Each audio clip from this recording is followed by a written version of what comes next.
Bismillahirrahmanirrahim. Malam hari ini kita akan explore lagi nyeri dada, apakah ini dari jantung atau bukan.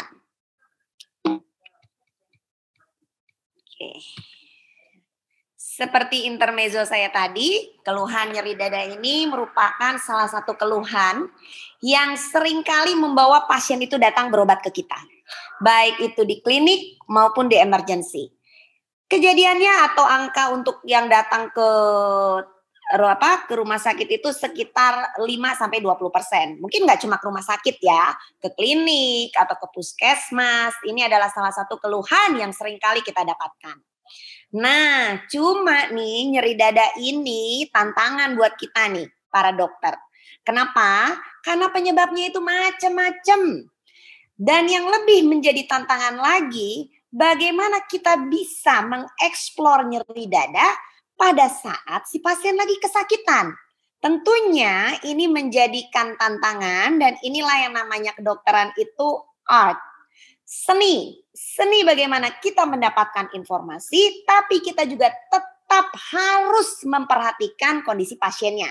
Jadi jangan sampai karena kita pengen tahu nih nyeri dadanya karena apa, si pasien lagi kesakitan kita tanya-tanya.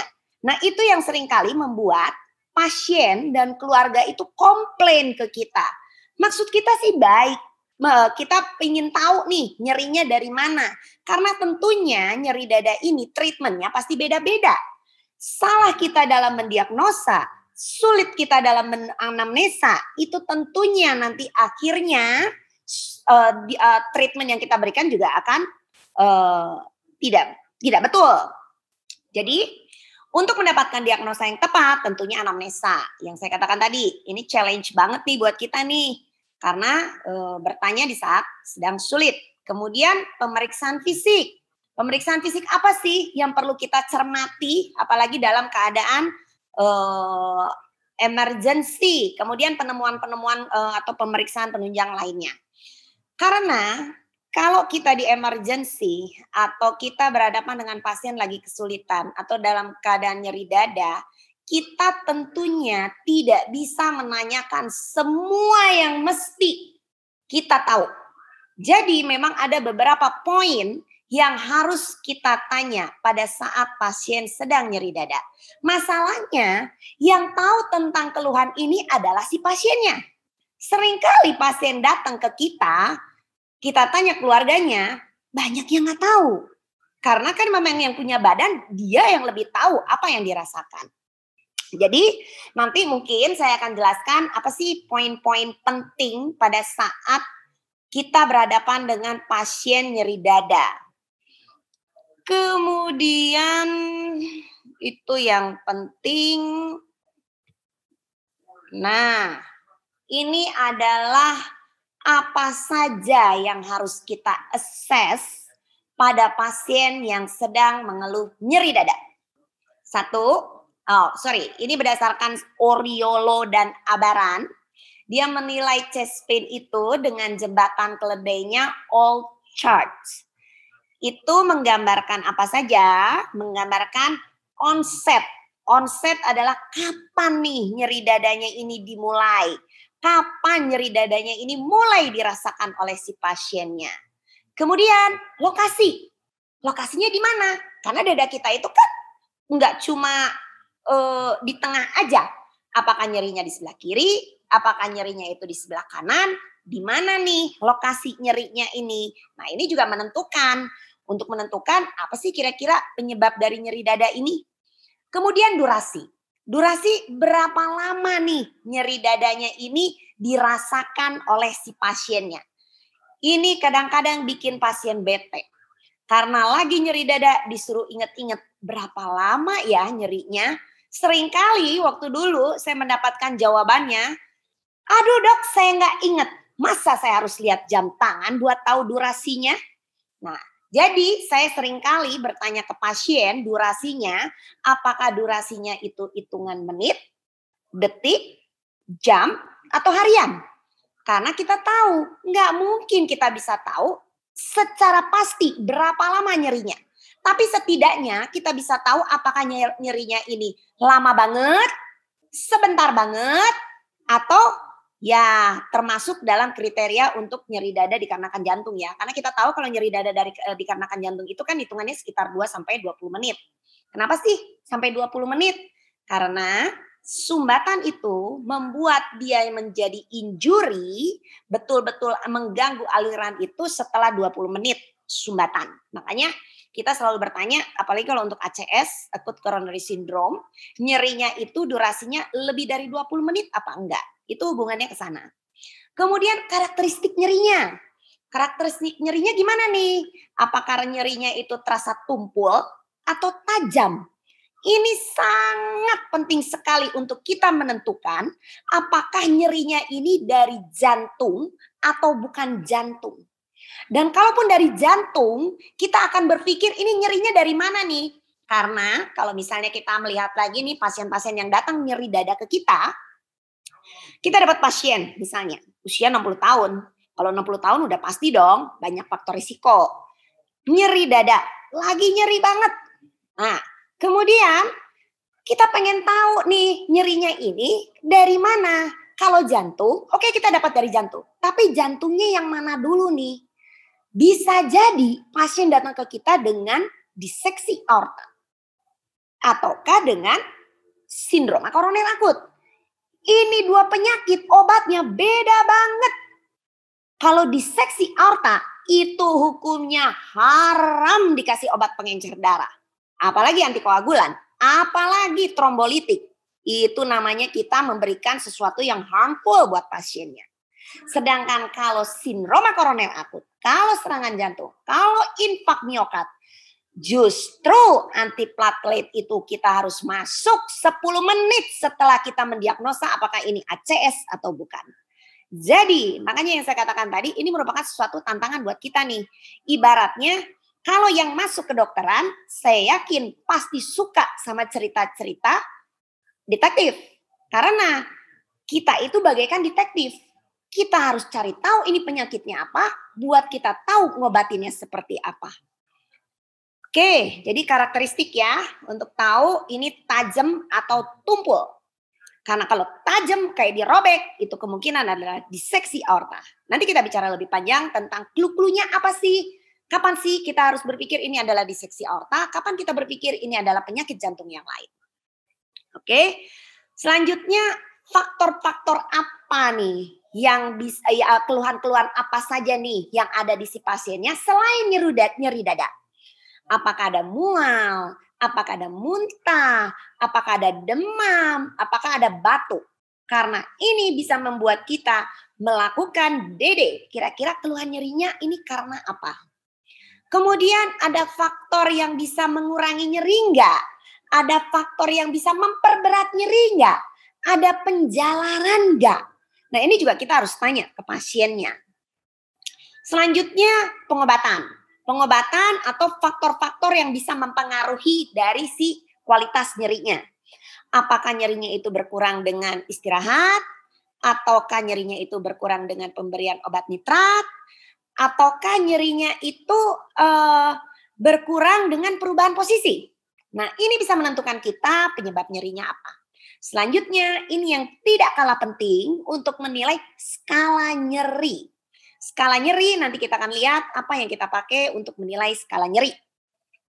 Jadi kalau kita menilai chest pain jangan lupa all chart. Ini harus ditanya dalam anamnesa.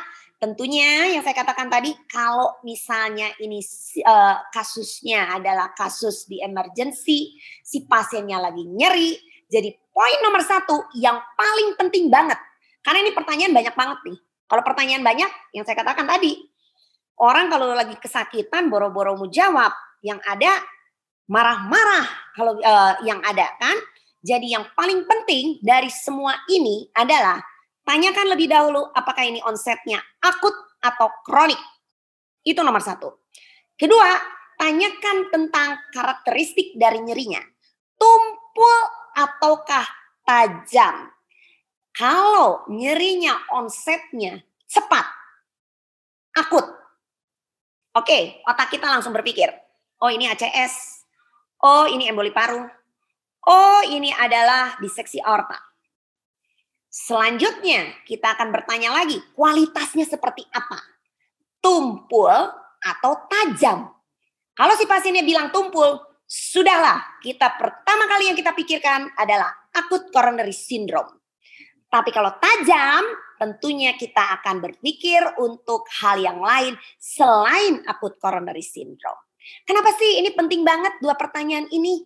Karena kalau memang ini confirm adalah acute coronary syndrome, yang saya katakan tadi, kalau kita menganut lagi algoritma nih, pasien ACS, dalam 10 menit setelah pasien itu datang, pasien datang ke kita, 10 menit itu kita harus bisa menentukan ini ACS atau tidak, ini STEMI atau tidak.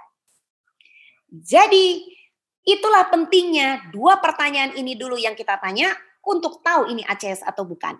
Kalau misalnya bukan ACS, kita masih punya sedikit waktu untuk mengeksplor kira-kira apa sih penyakitnya dan kira-kira apa yang bisa kita berikan. Karena kalau ACS dalam 10 menit itu udah otomatis kita berikan obat MONA. Kita tahu MONA, morfin, oksigen. Kalau memang pasiennya sesak, dalam artian saturasi di bawah 94, kemudian nitrat, jangan lupa aspirin dan clopidogrel atau ticagrelor. Sebenarnya pilihannya adalah ticagrelor ya. Kalau ticagrelor nggak ada, baru clopidogrel. Nah ini kan memang perkembangan makin hari makin berubah. Kalau dulu clopidogrel memang, sekarang sudah ticagrelor. Kalau ticagrelor tidak ada, baru clopidogrel. Nah obat-obat ini kan harus masuk. Dan mendiagnosa pasien dalam waktu 10 menit kan rasanya sulit ya. Ya kalau kita pasiennya cuma satu itu aja.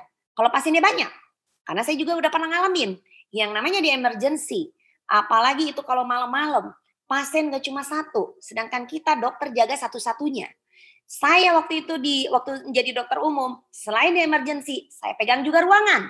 Jadi kebayang itu sibuknya seperti apa, tapi kita harus betul-betul bisa mendiagnosa pasien dengan waktu yang sedikit, efisien, dan efektif. Oke, sekarang kita bahas satu persatu. Onset. Onset ini penting banget untuk menentukan akut atau kronik.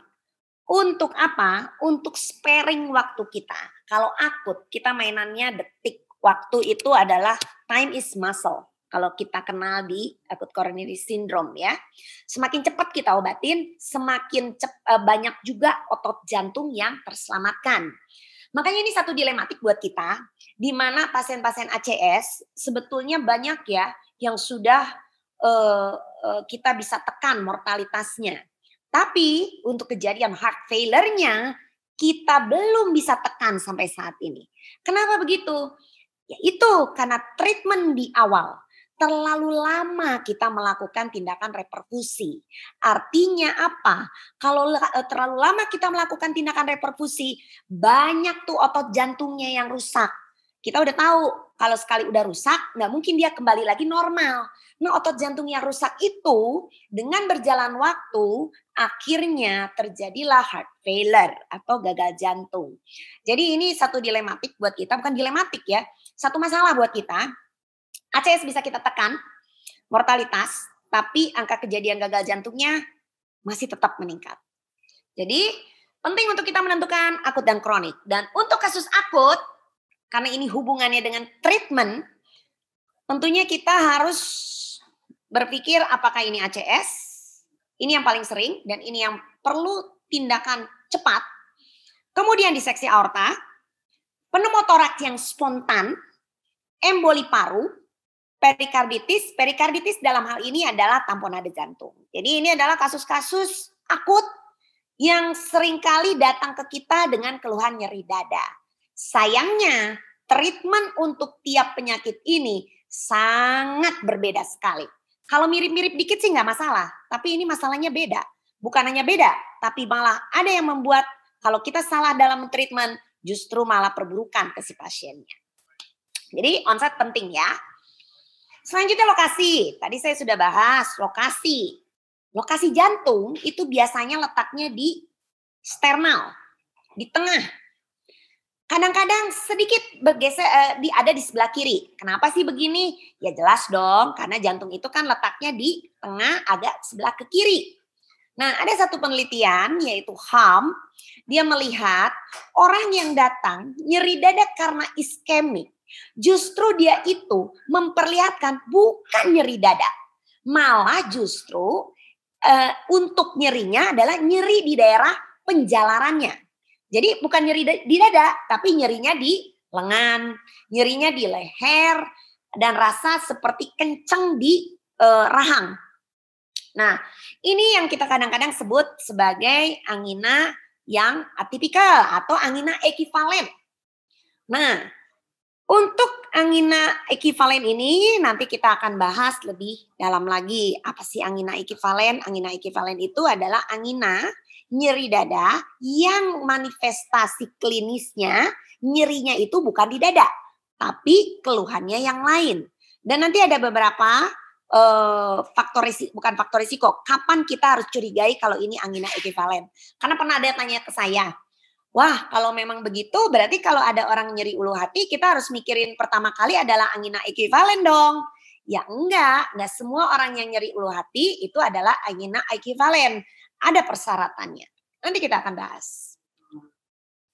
Selanjutnya durasi. Ini penting nih buat kita tahu juga. Memang bukan yang nomor satu sekali ya. Karena kalau misalnya nomor satu sekali, yang saya katakan tadi, satu onset, kedua karakteristik nyerinya. Tapi ini penting juga kita tanya untuk kita bisa menggali lebih dalam nyerinya itu dari mana. Nah, si Orilo Abaran ini dia melihat kalau nyerinya itu terus-menerus gitu ya. Dan lama banget. Apalagi kalau habis exercise. Sepertinya ini nyerinya bukan dari jantung. Selain itu, tadi kalau nyerinya lama banget, terus-terusan nggak berhenti-berhenti, bukan dari jantung. Atau nyerinya sebentar banget. Cuma beberapa detik, kurang dari 1 menit. Nah, kalau seperti itu, sepertinya nih bukan dari jantung. Jadi kalau dari jantung itu nggak boleh lama banget, nggak boleh bentar banget. Nah, nyeri karena iskemik itu rata-rata sekitar, kadang ada yang di atas 2 menit ya. Kalau 2 menit itu biasanya nyeri yang stabil. Nah, kalau untuk yang ACS memang saya katakan tadi nyerinya itu harus di atas 20 menit. Kenapa begitu? Karena ini hubungannya dengan lamanya waktu kejadian injuri di otot jantung. Jadi sumbatan pembuluh darah koroner bikin injuri setelah 20 menit atau lebih. Sehingga pasien itu bisa mengurangi nyerinya dengan pemberian nitrat. Nitrat kita berikan sebagai vasodilator.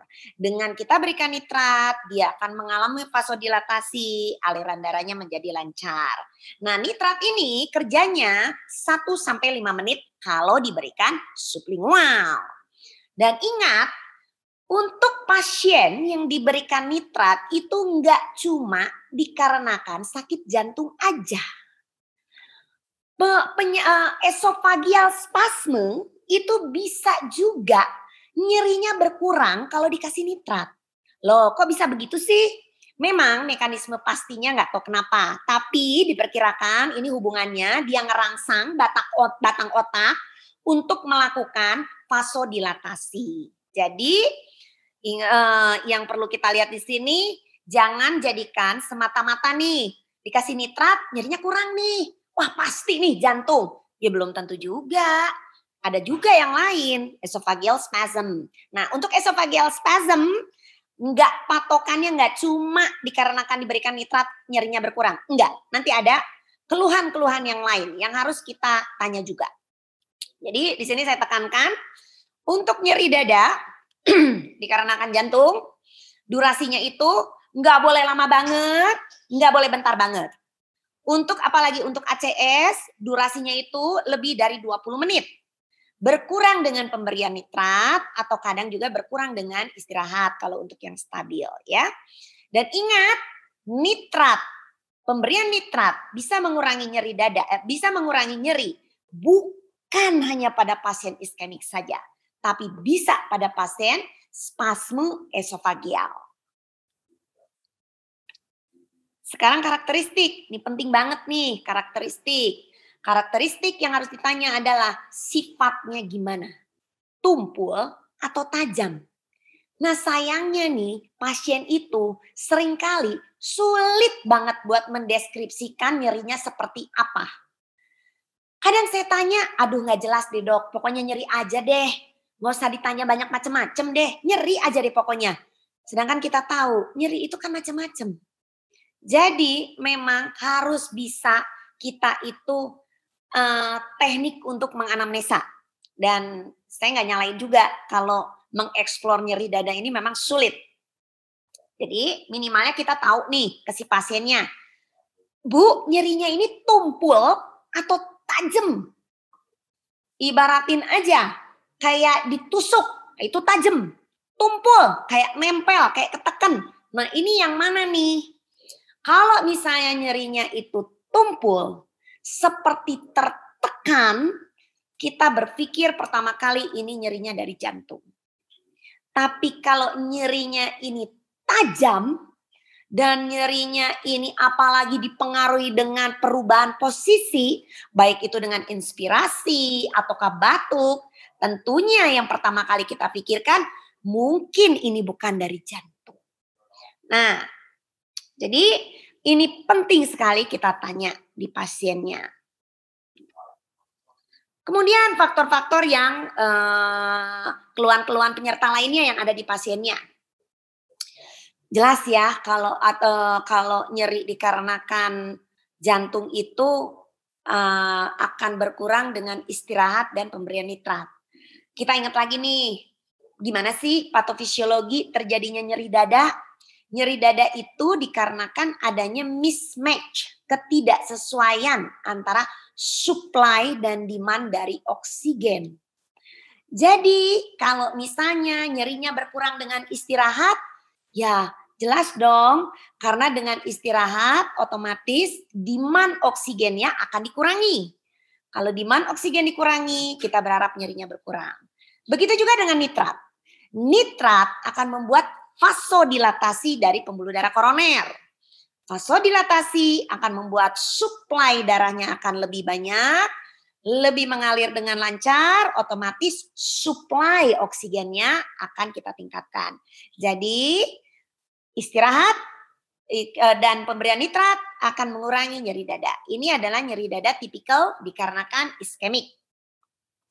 Tapi kalau nyerinya ini dikarenakan perubahan posisi, tentunya bukan itu yang kita pikirkan ya.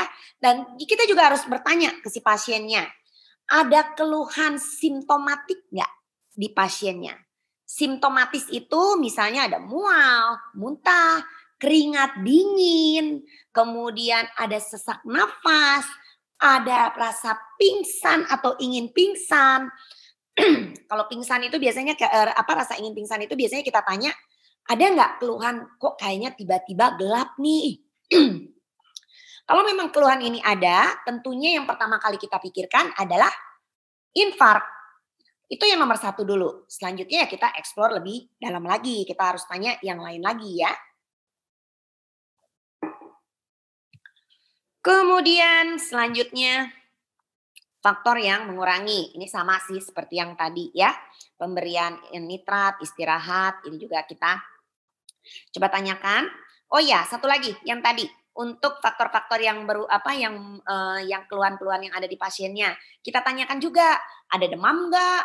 Ada batuk enggak? Karena kalau ada demam, ada batuk, tentunya kita akan berpikir nomor satu, jangan-jangan ini ke arah pleuritis.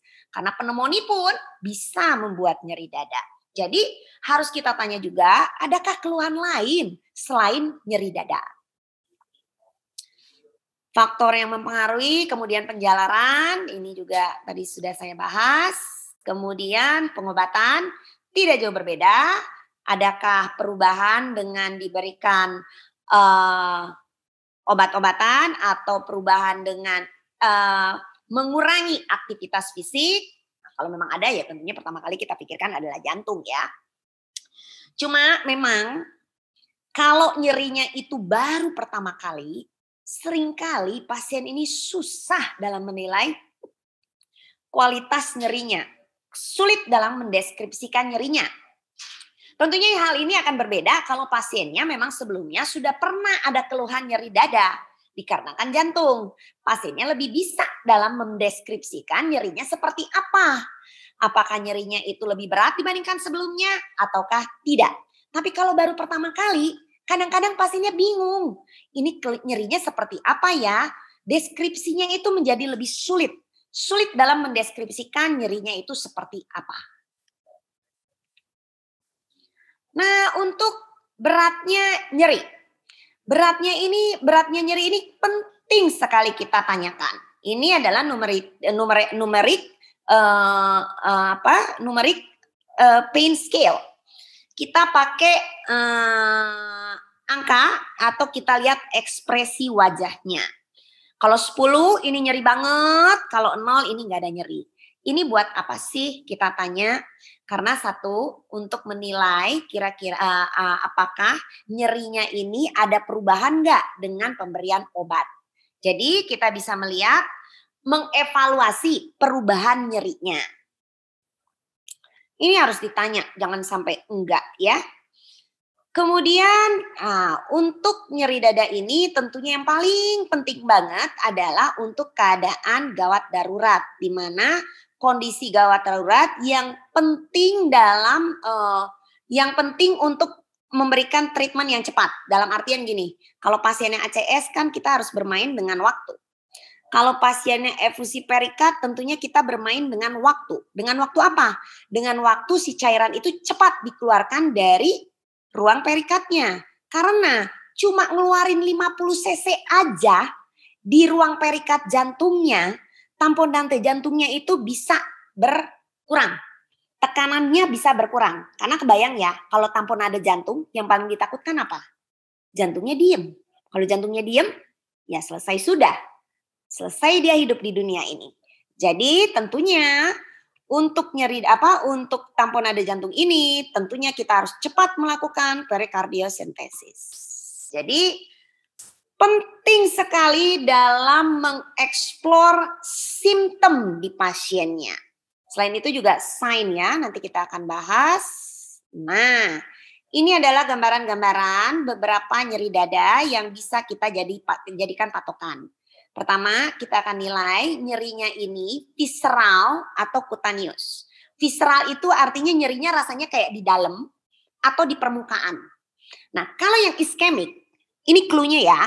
Kalau yang iskemik, nyerinya itu visceral, jadi rasanya di dalam. Kemudian bisa jadi dia ada penjalaran. Kenapa sih saya bilang bisa jadi? Karena kalau misalnya ada penjalaran, semakin tinggi kemungkinannya memang ini adalah nyeri dikarenakan iskemik atau nyeri karena jantung. Untuk refer pain ini bisa jadi tidak ada. Kalaupun tidak ada, tidak menggugurkan kalau nyerinya itu bukan dari jantung. Kemudian kalau yang non-ischemic cardiac pain. Kalau non-ischemic cardiac pain ini misalnya pada kasus perikarditis.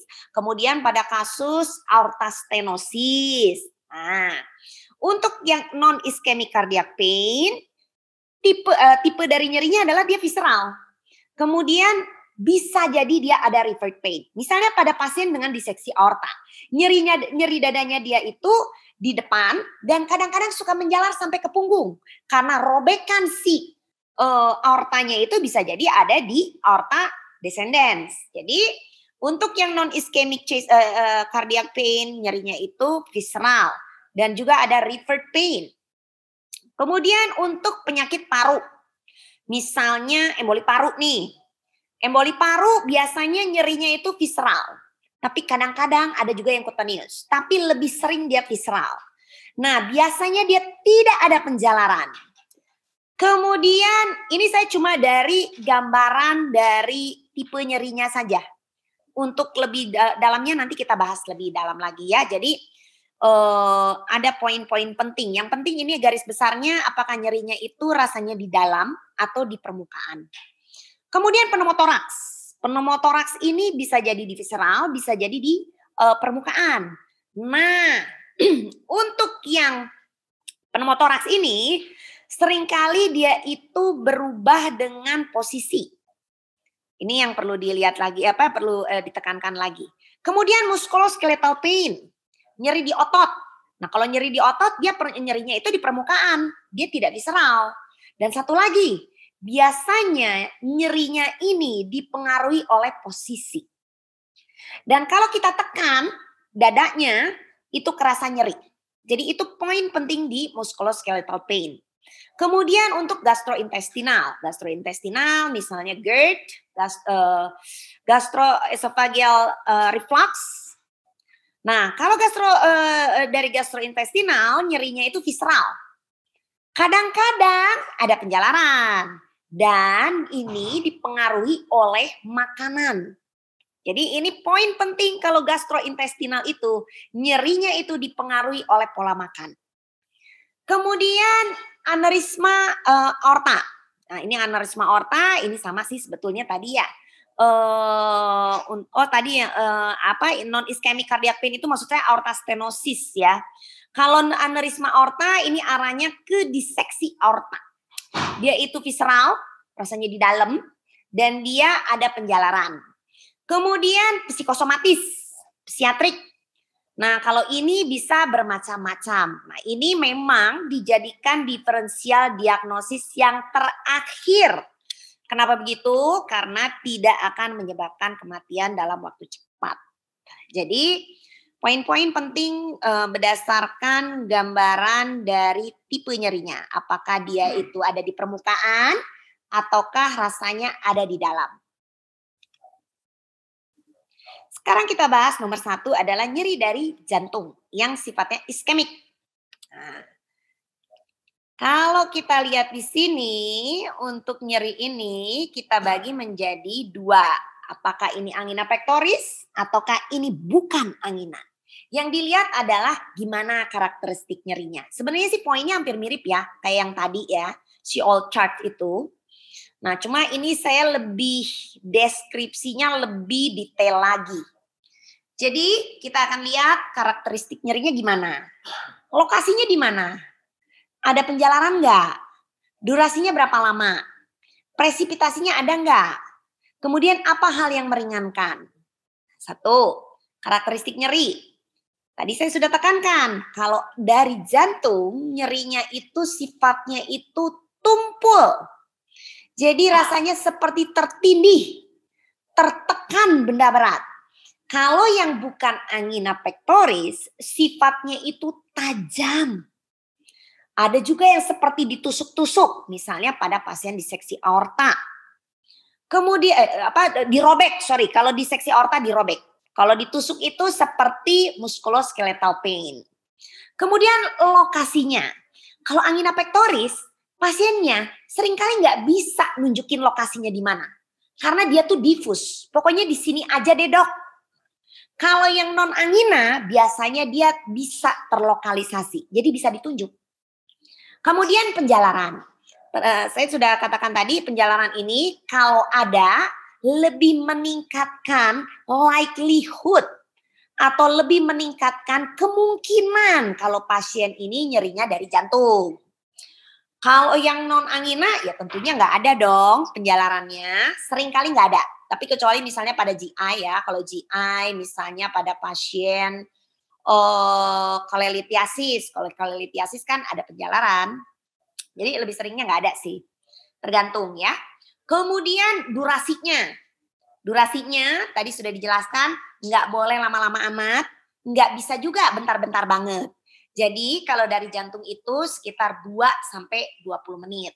Nah, akan berbeda pada pasien ACS. Kalau ACS biasanya lebih dari 20 menit. Kemudian kalau yang non angina yang saya katakan tadi bisa bentar banget, bisa lama banget, bisa sampai berhari-hari nyeri dada. Jadi kalau memang seperti itu, tentunya nomor 1 kita tidak berpikir nyerinya ini dari jantung, dalam hal ini iskemik. Kemudian presipitasi, ada pencetusnya enggak? Kalau pencetusnya itu aktivitas, kemudian emosi, ya bisa jadi ini dari angina pectoris. Kenapa begitu? Karena emosi membuat denyut jantung berpacu lebih cepat. Kalau denyutnya berpacu lebih cepat, otomatis kebutuhan oksigen akan meningkat. Prinsip dari angina pectoris, prinsip dari angina adalah ketidaksesuaian antara supply dan demand. Kemudian aktivitas fisik juga sama nih. Kalau aktivitas fisik tentunya dia butuh oksigen yang lebih banyak. Jadi ini adalah pencetus angina pectoris. Nah, kalau yang non angina bisa jadi nggak perlu ada pencetus. Atau kadang dia juga bisa dipengaruhi oleh perubahan posisi atau pergerakan atau diraba, itu kerasa nyeri. Kalau memang seperti itu, tidak pertama kali yang kita pikirkan bukan nyeri dari jantung atau iskemik. Kemudian hal-hal yang meringankan. Sebenarnya ini sudah dibahas tadi, istirahat dan pemberian nitrat. Kalau memang seperti itu, yang pertama kali kita pikirkan ini nyerinya dikarenakan iskemik. Yang pertama kali ya, tapi bukan yang satu-satunya. Karena tadi saya sudah tekankan, kalau untuk nitrat, enggak cuma iskemik aja diberikan nitrat itu nyerinya berkurang.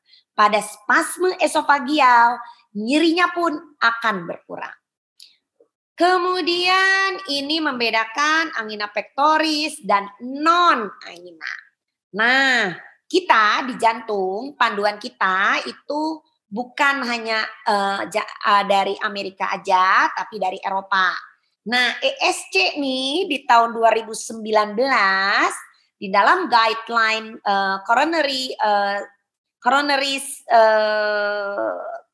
CCS, coronary, kalau dulu sih stabil angina pectoris ya. Nah, itu membagi menjadi 3 dari jenis angina. Angina tipikal, atypical angina, atau non-angina chest pain. Kriterianya apa nih? Kalau tipikal harus memenuhi ketiga kriteria ini. Apa sih ketiga kriteria ini? 1, nyerinya itu seperti tertekan di dada sebelah depan, di tengah, atau di dada sebelah kiri sebetulnya ya, tambahan lagi. Dan kemudian atau bisa juga menjalar ke leher, ke rahang, ke pundak, dan bisa juga menjalar ke lengan. Presipitasinya dengan aktivitas fisik atau emosi juga bisa. Prinsipnya apapun yang bisa meningkatkan demand oksigen. Kemudian berkurang dengan istirahat atau pemberian nitrat. Karena kita tahu dengan istirahat, pemberian nitrat ini tentunya akan mengurangi kebutuhan oksigen. Dan nitrat memberikan suplai oksigen lebih banyak. Nah, keluhan ini berkurang saat istirahat dan nitrat dalam waktu 5 menit. Karena apa? Karena kita tahu nitrat itu kalau diberikan sublingual, kerja dari onset dari obat ini sekitar 1 sampai 5 menit. Jadi kalau memenuhi 3 kriteria ini ada, berarti itu masuk angina yang tipikal. Kemudian untuk yang atipikal, kalau atipikal itu cuma 2 aja. Mau yang mana aja, pokoknya cuma 2 aja dari ketiga kriteria ini.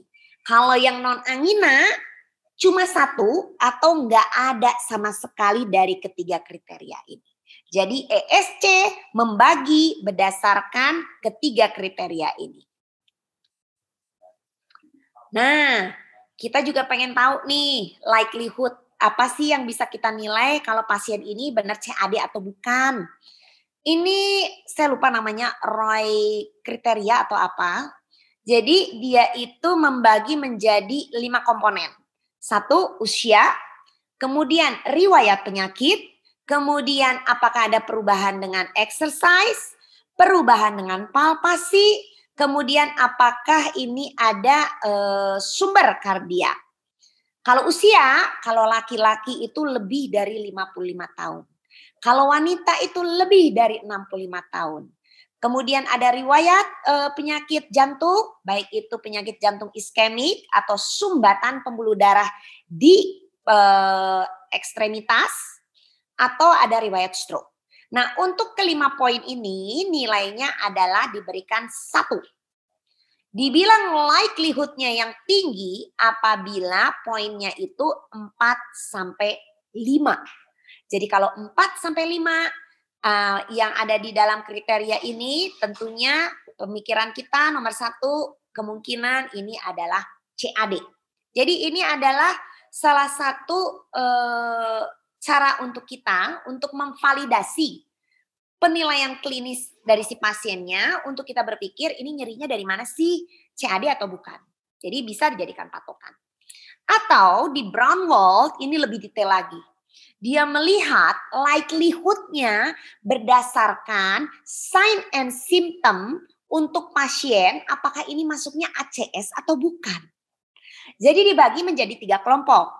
High likelihood, intermediate likelihood, dan low likelihood. Dibagi berdasarkan gimana nih nyerinya, rasa nyerinya seperti apa, kemudian ada riwayat nggak sebelumnya serangan jantung. Kalau memang ini memenuhi syarat, salah satu saja ini maksudnya ke dalam high likelihood. Apalagi kalau misalnya di pemeriksaan fisik kita menemukan ada kelainan dari jantungnya. Kita bisa mendengarkan adanya murmur regurgitasi, kemudian hemodinamiknya nggak stabil, adanya ronchi, kemudian apalagi kalau EKG-nya STEMI, udahlah ini sih udah pasti likelihood-nya tinggi untuk kita katakan pasien ini adalah ACS. Cuma yang bingung kalau misalnya kita berhadapan dengan pasien yang intermediate dan low likelihood. Pernah ada yang nanya ke saya, gimana dong dok kalau misalnya pasiennya nyerinya nggak jelas-jelas amat. Sedangkan kalau kita melihat dari guideline, sekali kita mendapatkan pasien ACS, sudah kita teken kontrak nih, otomatis obat antiplatelet, dual obat antiplatelet itu masuk. Sekarang gimana nih? Saya harus gimana kalau misalnya saya mendapatkan pasien yang gak jelas-jelas amat. Sekarang kita akan lihat, kalau dia masuk ke dalam intermediate dan low likelihood, tentunya kalau kita berpikir ini adalah ACS, berikan saja dulu. Lebih baik kita cepat actionnya, lebih baik kita overestimate dibandingkan underestimate. Tapi tentunya kita nggak berdiam diri sampai di situ aja. Di dalam algoritma ACS, kalau misalnya pasien itu kemungkinan adalah ACS, yang kita lakukan adalah evaluasi lagi 6 jam lagi. Nyerinya nambah berat nggak? EKG-nya ada perubahan nggak? Ada perubahan enzim nggak? Kalau ada salah satunya yang berubah, kalau ada 2 yang berubah dari ketiga kriteria itu, kita masukkan ACS. Kalau ACS, algoritmenya seperti yang biasa kita dapatkan. Kita harus menentukan ini STEMI atau bukan. Jadi ini adalah dari segi likelihood untuk melihat apakah ini acute coronary syndrome atau tidak. Lokasi nyeri nih. Lokasi nyeri yang paling sering memang nyeri dada di bagian tengah. Tapi bisa juga dia itu ada penjalaran. Penjalarannya bisa ke leher, ke rahang. Kemudian bisa ke lengan kiri bawah. Bisa ke epigastrik. Bisa juga menjalar ke leher, rahang, dan lengan. Jadi penjalarannya itu bisa macam-macam. Nggak semua pasien harus ada keluhan ini. Tapi untuk keluhan penjalaran ke lengan itu jarang yang sampai ke jari-jari. Jadi biasanya kalau dari jantung, nyeri penjalaran ke lengan itu cukup sampai ke lengan aja, nggak nyampe ke jari. Kalau nyampe ke jari, tentunya kita akan berpikir hal yang lain. Nah, ini saya ambil dari Braunwald. Melihat nyeri dada, melihat adanya keluhan di pasien dan menilai likelihood-nya. Bagaimana nih likelihood-nya apakah ke arah ACS atau bukan? Justru penjalaran ke lengan kanan atau ke pundak itu likelihood-nya yang paling tinggi untuk kita katakan ACS. Ke lengan kanan. Kalau penjalaran kedua lengan atau ke pundak itu tidak setinggi likelihood pada pasien dengan penjalaran ke lengan kanan. Kemudian kita bisa lihat di sini, ini adalah yang likelihood-nya paling tinggi. Nah, kalau ini adalah yang likelihood-nya tidak terlalu tinggi untuk kita berpikir ini adalah nyeri dikarenakan ACS. Misalnya, kalau nyerinya itu tajam, tentunya pertama kali yang kita pikirkan mungkin bukan ACS. Atau nyerinya itu malah bertambah dengan kita melakukan penekanan. Tentunya kita tidak berpikir ini adalah nyeri dikarenakan ACS. Jadi ini di Brown Bolt dia itu melihat likelihood untuk menilai apakah nyerinya ini dikarenakan acute coronary syndrome atau bukan. Nah, untuk angina pectoris ini kita bagi berdasarkan kriteria dari Canadian Cardiovascular Society menjadi 4 kelompok. Anginanya kalau saat istirahat ini CCS 4. Tapi kalau angina saat aktivitas yang ringan sekali ini ada di CCS 1. Jadi mirip-mirip sebenarnya, ini mirip NIHA ya. Kalau NIHA sih sesak, kalau ini sih nyeri dada. Cuma pembatasan aktivitasnya itu berdasarkan aktivitas fisik. Nyerinya ini timbulnya pada saat aktivitas fisik seperti apa. Jadi ini adalah klasifikasi anginnya berdasarkan CCS atau Canadian Cardiovascular Society. Tadi kita ngomongin kan angina yang khas ya. Kalau angina yang khas kan nyerinya di dada. Nah, sempat HAM dia melakukan penelitian, justru ada nih yang namanya angina tapi dia bukan nyeri dada keluhannya. Bisa, yaitu angina ekivalen. Jadi angina ekivalen adalah angina yang mana manifestasi dari angina ini bukan nyeri dada. Jadi anginanya itu bisa nyeri ulu hati, kembung, sesak nafas. Nah makanya kalau misalnya kita dapat pasien, misalnya usia tua, misalnya ya, udah makan obat, mah nggak sembuh-sembuh. Pertama kali kita berpikir bukan mah. Kalau apalagi dia sudah mendapatkan riwayat pengobatan mah nggak sembuh-sembuh, jangan lupa lakukan EKG. EKG memang dia bukan alat yang 100% bisa melihat adanya kelainan atau sumbatan atau iskemik. Tetapi minimalnya screening awal buat kita untuk menentukan atau mencari apakah memang ini benar nggak sih nyerinya ini dikarenakan asam lambung ataukah angina ekivalen. Tapi angina ekivalen ini juga ada persyaratan. Jadi nggak semata-mata kalau orang nyeri ulu hati udah diobatin obat mah nggak sembuh-sembuh kita langsung mikir oh ini ACS nih. Oh ini berarti angina pectoris nih. Enggak. Apalagi kalau misalnya kita berhadapan dengan pasien misalnya muda nih. Datang ke emergency. Usianya misalnya taruhlah 18 tahun. Nyeri ulu hati. Udah dikasih obat mah. Gak sembuh-sembuh. Langsung ingat. Oh kata dokter ini angina ekivalen. Iya gak gitu juga. Jadi angina ekivalen ini harus ada persyaratan. Angina ekivalen bisa kita temukan pada orang dengan usia di atas 75 tahun. Jadi kalau usia muda, enggak. Kemudian pada wanita, pada pasien diabetes, karena kita tahu di diabetes itu ada yang namanya neuropati diabetik. Jadi sensasinya bukan nyeri dada, jadi sensasinya bisa aja nyeri ulu hati atau kembung atau sesak nafas. Atau pada pasien CKD. Jadi kalau ada keluhan angina ekivalen, jangan dulu berpikir ini angina ekivalen. Lihat dulu ada faktor risiko ini enggak. Kalau enggak ada faktor risiko ini, tentunya kita tidak berpikir ini adalah angina ekivalen. Sekarang kita bahas tadi yang iskemik ya, chest pain. Sekarang kita bahas tentang non-iskemik chest pain. Wah, saya udah lebih hampir 1 jam nih. Sekarang kita bahas salah satu nyeri dada yang memang action kita harus cepat. Ini adalah salah satu kasus emergency, yaitu diseksi aorta. Seperti yang saya katakan tadi, diseksi aorta itu onsetnya itu tiba-tiba. Jadi satu cluenya, diseksi aorta, onset tiba-tiba. Kemudian nyerinya itu sifatnya tajam, seperti dirobek. Itu 2 poin dalam anamnesa yang harus bisa digali. Karena saya tahu anamnesa itu kan banyak tuh ya, yang tadi itu kan. Yang old chart itu kan nggak mungkin ditanya semuanya ke pasien orang lagi kesakitan. Minimalnya kita tanya 2 itu. Nah kalau kita tahu apalagi pasiennya punya riwayat hipertensi, kecurigaan kita makin meningkat lagi kalau ini adalah diseksi aorta. Nah ada satu clue lagi nih, bukan satu clue sih, ada clue-clue lainnya juga nih untuk pemeriksaan fisik. Kapan kita curigai ini adalah diseksi aorta? Kalau kita periksa tensi antara kanan sama kiri itu berbeda lebih dari 20 mm Hg.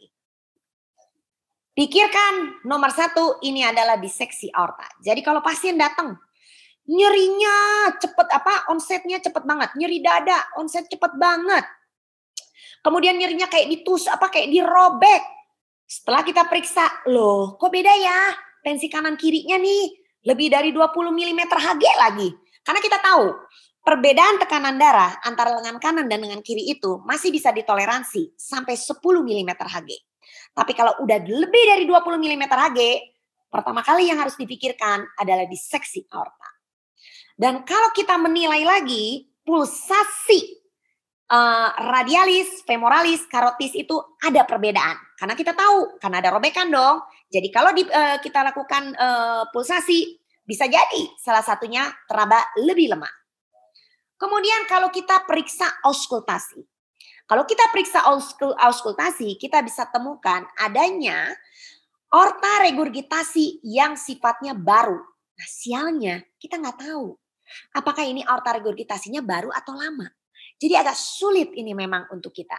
Kecuali kalau ini pasiennya adalah pasien rutin kita. Di mana kita tahu sebelumnya pasien ini pemeriksaan fisiknya seperti apa. Tapi ini tidak menjadikan kesulitan untuk kita dalam mendiagnosa diseksi aorta.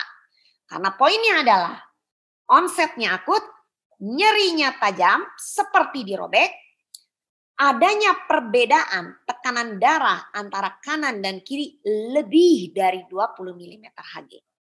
Kemudian adanya penurunan pulsasi radialis, femoralis, dan arteri karotis. Kalau ini ada, pikirkan ini adalah diseksi aorta. Apalagi kalau pasiennya ngomong ada riwayat hipertensi. Makin dong kita berpikir nomor 1 adalah diseksi aorta. Kemudian dari pemeriksaan ronsen foto kita bisa melihat adanya pelebaran dari mediastinum.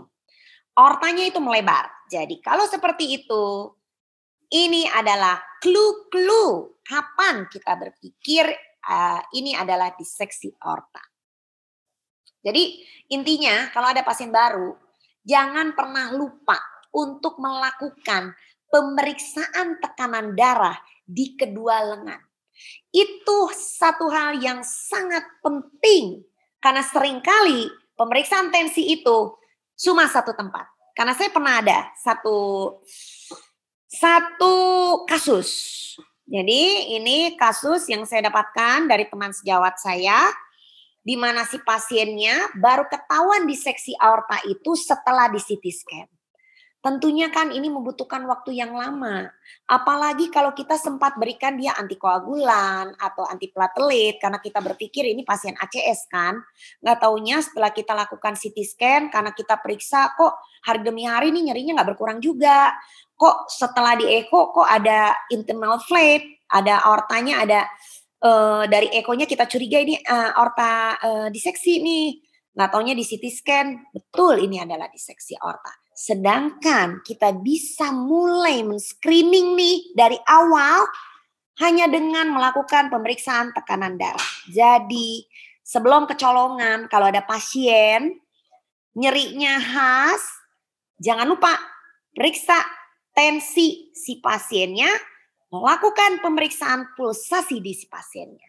Jadi jangan pernah berpikir, aduh saya nggak bisa diagnosa diseksi aorta karena nggak punya CT scan. Nggak usah mundur begitu, karena kita adalah klinisi. Kalau kita klinisi, klinisnya harus lebih tajam.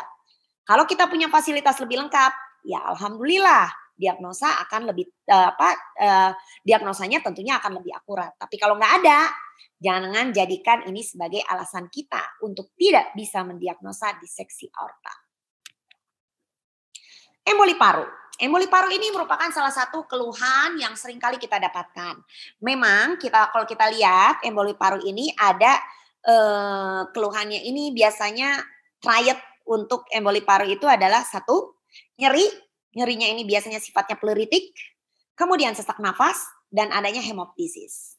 Memang kalau untuk 3 keluhan ini cuma dari 20 pasien aja nih yang ada keluhan 3-3-nya ini. Kebanyakan memang pasien datang ke kita itu dengan keluhan sesak nafas. Tapi kalau misalnya kita dapat nih pasien Clue untuk emboli paru adalah satu. Kalau kita dapetin pasien, memang dia sesak. Karena kadang sesak itu juga kan kita bisa dapetin juga pada pasien iskemik kan. Yang jadi clue di sini adalah satu, kalaupun dia sesak, kalau kita lakukan auskultasi paru, itu parunya bersih banget, clear lung. Dan kalau kita lakukan konfirmasi dengan pemeriksaan toraks foto, chest x-ray, itu nggak ada kongesti. Itu poin nomor satu. Kemudian dari EKG, kita bisa lihat ada gambaran ini ya. Gelombang S di lead 1. Kemudian di lead 3 kita bisa temukan T inverted dan adanya Q. Memang pemeriksaan EKG ini bisa didapatkan pada 12 pasien dengan emboli paru. Kebanyakan sih normal, tapi bukan artinya karena kelainan EKG pada emboli paru ini cuma sedikit kita dapatkan pada pasien, jadi kita ngelakuin EKG tetap perlu kita lakukan. Karena kita nggak tahu, siapa tahu pasien yang kita datang ke kita itu adalah termasuk yang 12 pasien yang akan tampak kelainan EKG-nya. S1, Q3, dan T3. Artinya adanya gelombang S di lead 1, adanya gelombang Q di lead 3, adanya T inverted di lead 3. Kemudian adanya hiperventilasi, biasanya PaO2-nya, PaCO2-nya biasanya menurun. Nah, untuk emboli paru kita punya scoring, yaitu well score untuk menentukan ini benar emboli paru bukan sih. Nah, apa yang kita lihat? Kita akan lihat sign and symptom dari DVT-nya ada enggak. DVT itu kalau kita lihat ada pembengkakan kaki, pembengkakan kakinya biasanya salah satu. Di mana diameter di antara keduanya itu, diameter yang bengkaknya itu biasanya dia lebih dari 3 cm. Dan kalau ditekan, dia terasa, itu kalau adanya DVT kita akan memberikan nilai 3. Kemudian kalau kita berpikir ini kayaknya kemungkinan kuat deh, ini PE, poinnya adalah 3. Kemudian kalau heart rate-nya takikardi di atas 100, 1,5. Kalau adanya imobilisasi dalam 3 hari berturut-turut, tentunya kita berpikir jangan-jangan nih emboli paru. Atau pasien menjalani operasi dalam 4 minggu terakhir. Misalnya operasi ortopedi. Kemudian pasien ada riwayat emboli paru sebelumnya atau DVT sebelumnya. Ada hemoptisis dan ada malignansi. Kalau penemuan ini, beberapa poin ini nilainya di atas 6, maka ini masuknya kriterianya adalah tinggi kecurigaan kita ini adalah emboli paru. Tapi kalau kurang dari 2 berarti ini adalah low likelihood untuk emboli paru. Jadi key pointnya pada emboli paru, 1, nyerinya itu biasanya pleuretik. Pasiennya selain itu juga ada keluhan batuk, kemudian sesak nafas, dan yang penting di sini, walaupun pasiennya sesak berat, clear lung untuk paru-parunya, dikonfirmasi dengan pemeriksaan toraks foto. Syukur-syukur kalau di EKG-nya adanya gambaran S di lead 1, Q di lead 3, dan T inverted di lead 3. Jadi itu adalah key point. Ditunjang lagi dengan nilai well score PE ini. Kalau lebih dari 6, pertama kali kita akan curiga ini adalah emboli paru. Kalau emboli paru tentunya treatmentnya akan beda. Treatmentnya tentunya kita akan memberikan obat antikoagulan. Nah, ini adalah EKG untuk emboli paru. Kemudian pneumotoraks yang spontan. Clue-nya apa untuk pneumotoraks? Kalau pneumotoraks, nyerinya itu sifatnya pleuretik, jadi tajam. Onsetnya biasanya cepat dan biasanya unilateral. Tergantung dia nyeri pneumotoraksnya di mana. Kalau pneumotoraksnya ada di sebelah kiri, ya nyerinya di kiri. Kalau ada di kanan, ya dia di kanan. Kemudian dari pemeriksaan fisik nih yang penting sekali. Pemeriksaan fisik, bunyi suara nafasnya itu menurun. Dan kalau kita lakukan perkusi, dia hipersonor. Kalau dari chest X-ray kita bisa lihat gambarannya lebih hitam di sini. Dan satu lagi, kalau dari pemeriksaan fisik juga, biasanya si paru-paru yang mengalami pneumotoraks tidak ada pergerakan dari dinding toraks. Biasanya dia tertinggal kalau dibandingkan dengan paru-paru yang sehat. Jadi itu adalah clue untuk pneumotoraks spontan. Kemudian perikarditis. Perikarditis di sini kalau yang untuk kejadian tamponade ini adalah kasus yang sito. Kalau untuk kasus tamponade, kita tahu tamponade jantung itu adalah adanya cairan di ruang perikard. Biasanya pasien datang dengan keluhan sesak nafas, walaupun kadang ada juga yang chest pain.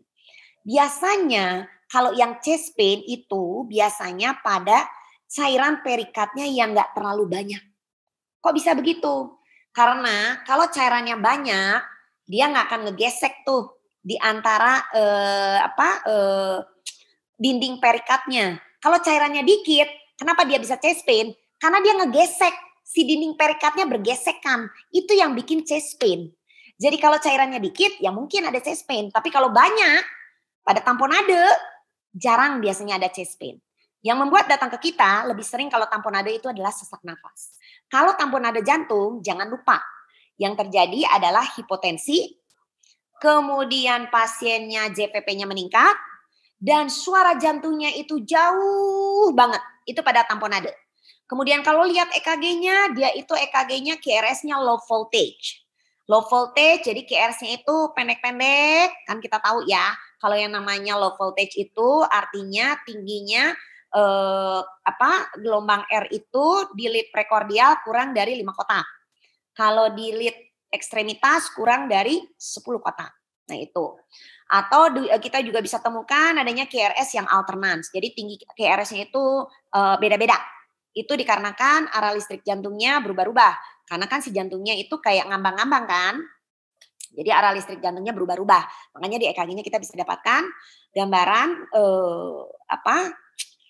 QRS alternans. Nah, untuk pasien perikarditis ini yang dia cairannya nggak terlalu banyak, memang simptom yang membawa ke kita adalah chest pain. Chest pain-nya itu biasanya sifatnya pleuritik.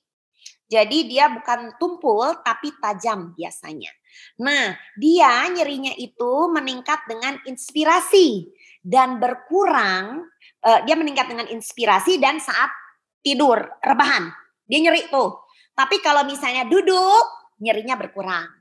Nah, satu lagi yang menjadi clue untuk perikarditis adalah kita bisa mendengarkan pericardial friction rub. Pericardial friction rub akan kita dengar kalau cairannya nggak terlalu banyak. Karena saya katakan tadi, kalau cairannya nggak terlalu banyak, berarti dia ngegesek tuh si dinding perikardnya. Itu yang bikin bunyi. Pertanyaannya adalah, gimana ngebedain pericardial friction rub sama pleural friction rub? Kalau pericardial friction rub itu terdengar bunyi kayak suara kertas di suara kertas di kalau kita dikunyem-kunyem tuh apa ya bahasa ininya ya. Kadang saya susah nih. Kalau robekan kertas.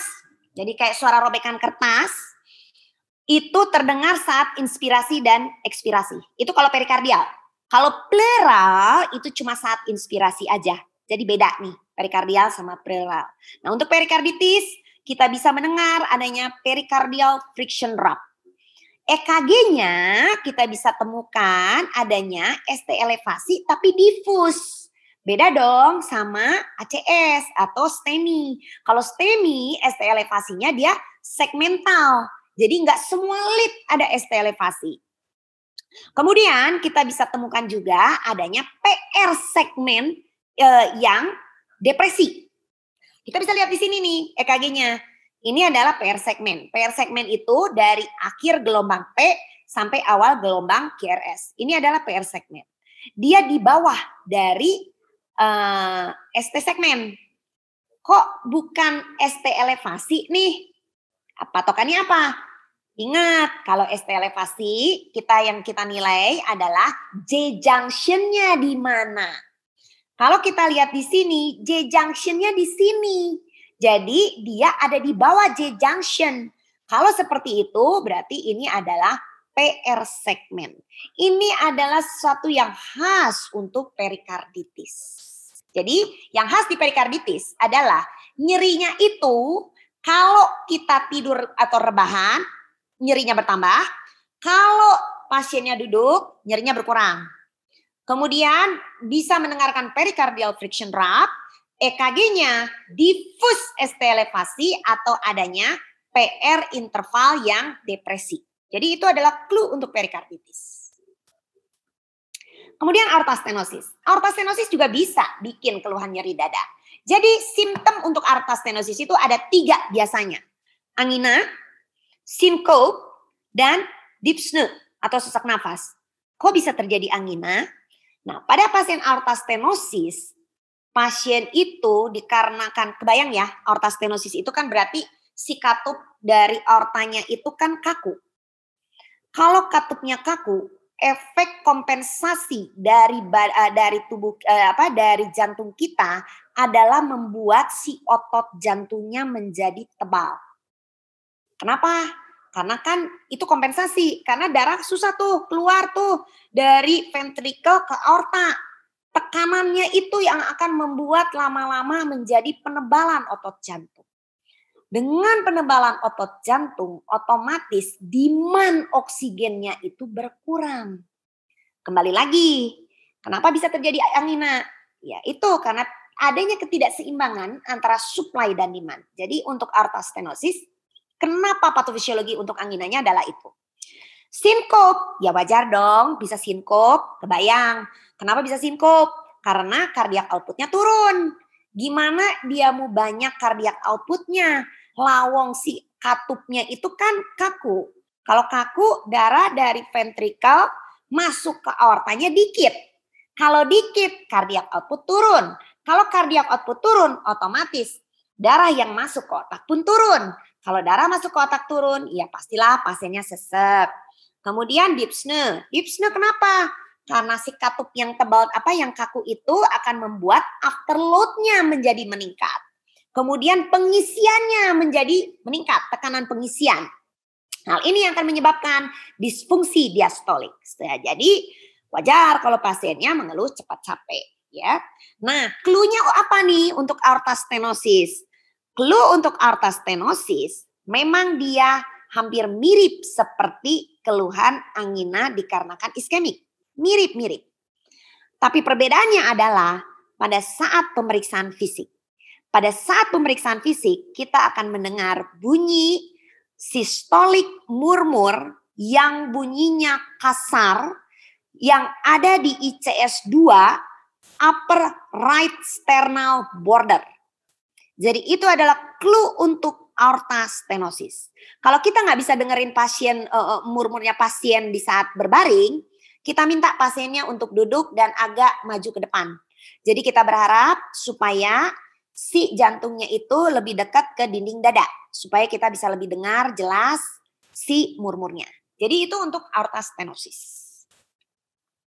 Nah, ini yang di luar jantung nih, GERD.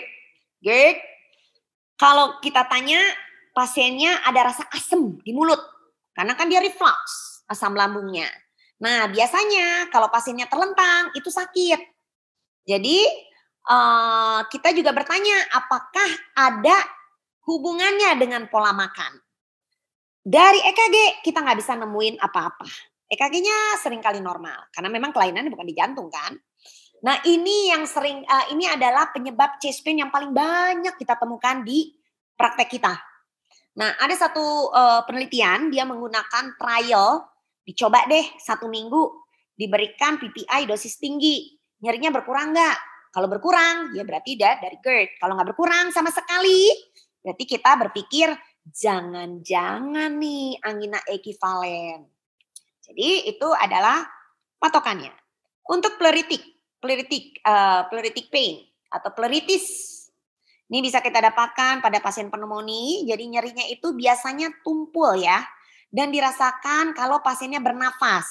Seringkali keluhan ini disertai dengan batuk. Dari toraks foto kita bisa menemukan adanya infiltrat. Jadi ini untuk pleuritis. Musculoskeletal pain. Ini adalah salah satu juga nyeri yang seringkali juga kita bisa temukan pada pasien-pasien kita, di mana kriterianya itu harus minimalnya ada 2 dari 3 kriteria ini. Apa aja sih kriterianya? Nyerinya biasanya bisa ditunjuk. Jadi dia terlocalize. Kemudian nyerinya itu tumpul. Dan kalau kita tekan, kita palpasi, si pasiennya ngerasa nyeri. Jadi kalau minimalnya ada 2 aja dari 3 kriteria ini, kita berpikir nomor 1 adalah musculoskeletal pain.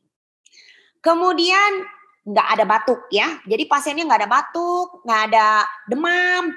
Jadi adanya ini 3 kriteria ini. Bisa ditunjuk, nyerinya tajam, kemudian adanya perubahan rasa nyeri apabila dilakukan palpasi di dada. Bukan nggak mungkin juga ya kita dapetin pasien dikarenakan herpes zoster. Kalau herpes zoster waktu awal-awal kan nggak kelihatan tuh si bintil-bintilnya itu kan nggak kelihatan. Jadi apa yang jadikan patokan? Nah, jadikan patokan adalah nyerinya itu rasanya seperti terbakar. Dan dia distribusinya biasanya sesuai dengan dermatomnya. Dan kita bisa melihat adanya kemerahan. Biasanya juga sebelumnya pasien mengeluh adanya rasa kayak baal-baal. Jadi ini clue untuk herpes zoster. Karena bukan nggak mungkin loh kita mendapatkan pasien nggak taunya herpes zoster. EKG-nya jelas tidak ada kelainan. Nah ini yang paling akhir ya. Bukan nggak mungkin ya depresi, mungkin karena diputusin pacar ya. Atau mungkin karena nggak lulus-lulus ujian, stres. Sehingga apa yang terjadi? Kok dada rasanya nggak enak. Nah perbedaannya apa? Kalau karena stres atau karena psikis, karena pikiran, nyerinya itu biasanya berlangsung lama banget. Dan itu dirasakan terus-menerus. Dan ini tidak dipengaruhi oleh aktivitas exercise atau apapun. EKG-nya jelas normal. Dan biasanya ini seringkali ya pada usia-usia muda. Walaupun tidak mungkin pada usia tua juga bisa terjadi depresi, angina dikarenakan depresi. Oke, lebih dari 1 jam lebih nih saya pikir. Jadi kesimpulannya nih, nyeri dada merupakan gejala yang paling banyak, merupakan salah satu gejala atau keluhan utama yang membuat pasien datang ke kita. Di mana gejala nyeri dada ini penyebabnya bisa dari macam-macam, nggak cuma jantung aja. Untuk mengeksplor nyeri dada ini merupakan satu tantangan buat kita. Tantangan apa? Tantangan untuk mencari penyebabnya. Karena kalau kita tahu penyebabnya, tentunya kita tahu apa yang akan kita lakukan, treatmentnya pun tahu apa yang harus kita berikan. Jadi walaupun semakin maju nih ilmu kedokteran dengan banyaknya pemeriksaan penunjang, tetap anamnesa, pemeriksaan fisik yang cermat itu bisa kita lakukan untuk mengevaluasi apa sih penyebab dari nyeri dada. Oke, terima kasih. Saya kembalikan lagi sama Devi.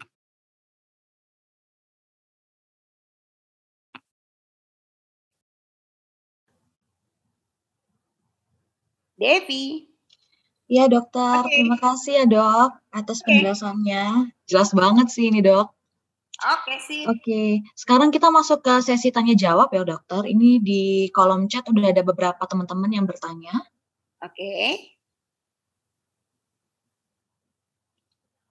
Oke, pertanyaan pertama ya dok dari Ayu. Izin bertanya dok, saya pernah menemukan pasien orangnya sangat komposmentis dan mengeluh nyeri dada tetapi terlihat biasa saja. Fasenya 1-2. Keluhannya nyeri dada menjalar ke tangan kiri dan terasa seperti tertindih atau tertekan. Gangguan lambung tidak ada. Di klinik tidak ada EKG dan sebaiknya pasien rujuk IGD atau poli jantung dok. Terima kasih. Ya. Jadi buat Ayu ini pertanyaannya bagus dan ini adalah pertanyaan yang praktis ya. Kalau kita dapat pasien, nyeri dadanya kalau lihat dari sini sih kesannya khas. Kalau kita berhadapan dengan pasien yang nyerinya khas, tipikal, dan onsetnya akut, kita harus lebih overestimate. Pertama kali yang kita pikirkan ini adalah ACS. Sebaiknya dirujuk ke rumah sakit yang memiliki fasilitas yang lebih lengkap. Dalam artian kalau bisa sih dilakukan tindakan fasilitas PCI. Perihal nanti di sana ternyata bukan ACS, itu lebih baik dibandingkan kita underestimate. Kita pulangkan pasiennya, nggak taunya pasiennya datang lagi ke rumah sakit atau mungkin bisa jadi meninggal di rumah.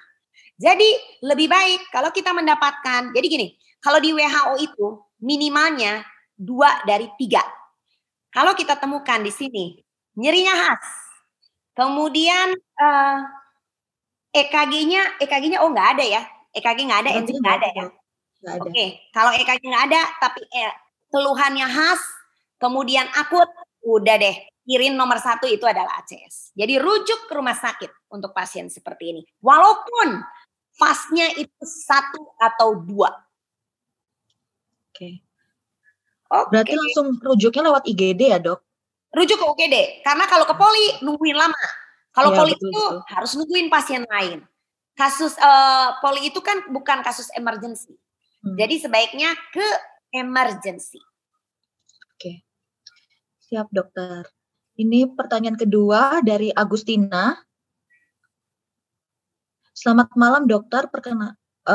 Dokter izin bertanya, pada miokarditis kenapa sering ditemukan positional chest pain ya, Dok? Mekanisme positional chest pain pada miokarditis itu bagaimana ya, Dokter? Terima kasih. Ya, jadi kalau miokarditis sebenarnya nggak khas juga ya untuk positional. Positional itu justru yang menjadikan clue paling khas banget untuk perikarditis. Bukan untuk miokarditis biasanya. Kalau miokarditis dia nggak terlalu khas untuk positional. Nah, sekarang saya jawab yang khas. Kenapa sih perikarditis bisa terjadi perubahan posisi? Nah, sampai sekarang ini saya coba cari di literatur untuk jawaban yang jelas belum ada. Saya nggak ketemu. Tapi kalau kita bermain dengan logika, patofisiologi chest pain itu karena pada perikarditis ya, karena adanya gesekan. Nah, pada saat tidur otomatis darah dari tungkai-tungkai bawah akan lebih banyak kan. Kerja dia akan lebih cepat kan pada saat tidur. Karena dia dipengaruhi oleh perubahan posisi kan. Kalau tidur kan darah dari tungkai akan naik ke atas. Otomatis preloadnya banyak. Kerjanya lebih berat. Jadi saya berpikir jangan-jangan karena kerjanya lebih berat dikarenakan adanya tambahan beban dari kaki bawah itu yang menyebabkan si pergesekan perikardnya menjadi lebih sering. Makanya si pasiennya diminta untuk duduk. Kalau duduk otomatis si darah yang dari tungkai bawah kan berkurang. Jadi kerjanya preloadnya lebih sedikit, kerjanya nggak terlalu berat, otomatis pergesekannya nggak terlalu sering. Jadi kalau yang namanya perikarditis, dia itu kalau duduk nyerinya berkurang, kalau tiduran nyerinya lebih sakit. Itu untuk mekanisme kenapa terjadi adanya positional chest pain. Oke, terima kasih dokter. Ini selanjutnya pertanyaan dari Rofifa. Izin bertanya dok, mengenai tata laksana ACS. Ada pasien yang dengan angina tipikal curiga ACS, di EKG-nya ada STEMI inferior dok. Lalu diberikan ISDN sublingual. Ternyata pada EKG di V3, V4, R-nya elevasi, tanda STEMI inferior dengan RVH. Itu apakah akan fatal ya dok? Mengingat kontraindikasi nitrat adalah RVH dok. Kalau terlanjur diberikan, apa yang harus dilakukan? Nah, sekarang gini, kalau kita berhadapan dengan pasien STEMI inferior, apakah STEMI inferior itu pasti STEMI ventrikel kanan? Belum tentu. Pemberian nitrat kontraindikasi untuk STEMI ventrikel kanan. Kenapa begitu? Karena kebayang ya, kalau STEMI ventrikel kanan artinya si jantung kanannya nih sakit. Kalau dia jantung kanannya sakit, berarti dia nggak bisa memompa dengan bagus. Kalau dia nggak bisa memompa dengan bagus, otomatis darah yang masuk ke jantung kiri menjadi lebih sedikit. Kalau darah yang masuk ke jantung kiri lebih sedikit, otomatis darah dari ventrikel masuk ke aortanya menjadi lebih sedikit. Kalau seperti itu, ujung-ujungnya cardiac output pasti akan turun. Kita tahu nih yang namanya tekanan darah itu adalah cardiac output dikali peripheral vascular resistance. Jadi dalam artian kalau cardiac output turun, tensinya bakal turun. Nah, sekarang kalau misalnya pasien infak ventrikal kanan, sudahlah cardiac outputnya turun, dikurangin lagi sama nitrat. Kita tahu fungsi nitrat adalah mengurangi preload, ngurangin darah yang masuk ke jantung kanan. Udahlah memang dari ventrikal kanan darahnya cardiac outputnya bakalan sedikit, dikurangin lagi. Jadi apa yang terjadi? Pasiennya akan hipotensi. Kalau seperti itu, berikan cairan. Sampai berapa banyak? Ya sampai betul-betul tensinya akan naik. Kalau tidak naik, jadi ada challenge test namanya. Challenge test itu coba kita berikan cairan. Kita berikan cairan, dievaluasi dulu. Memang nggak ada patokan ya, berapa cairan untuk pasien dengan STEMI ventrikal kanan. Dulu saya pernah dengar katanya sampai pasiennya failure. Ya nggak gitu juga ya. Jadi kita berikan challenge test. Challenge test itu sekitar 200 cc. Kita lihat tensinya naik nggak. Kalau naik, masukin lagi. Kita lihat lagi, naik nggak? Tensi naik, oke masukin lagi. Target kita adalah MAP. MAP di atas 65. Tapi kalau misalnya kita udah kasih cairan, tensinya nggak naik-naik, jangan lagi dikasih cairan. Kenapa begitu? Kalau dikasih cairan, takutnya kita shock kardiogenik. Kenapa bisa shock kardiogenik? Karena, bayangin ya. Kenapa bisa shock kardiogenik? Karena cairan terlalu banyak. Kalau cairan terlalu banyak, nanti ruang dari ventrikal kanan itu akan menggembung. Karena menggembung, septalnya itu akan bergeser ke sebelah kiri. Otomatis ruang ventrikal kiri akan menjadi lebih kecil. Kalau ruang ventrikal kiri menjadi lebih kecil, darah yang masuk ke ventrikal kiri jadi dikit dong. Kalau darah ke ventrikal kiri dikit, otomatis cardiac outputnya jadi turun. Tensinya tambah turun. Jadi untuk ventrikal kanan solusinya adalah cairan. Kalau kita berikan cairan, challenge test, ternyata tensinya udah nggak naik-naik lagi, berikan dobutamin. Mulai berikan dobutamin, jangan diteruskan. Nah, ini sebenarnya mungkin bukan RVH ya. Kalau di STEMI ventrikel kanan bukan RVH. Kalau RVH kan right ventricular hypertrophy. Jadi mungkin bukan RVH maksudnya.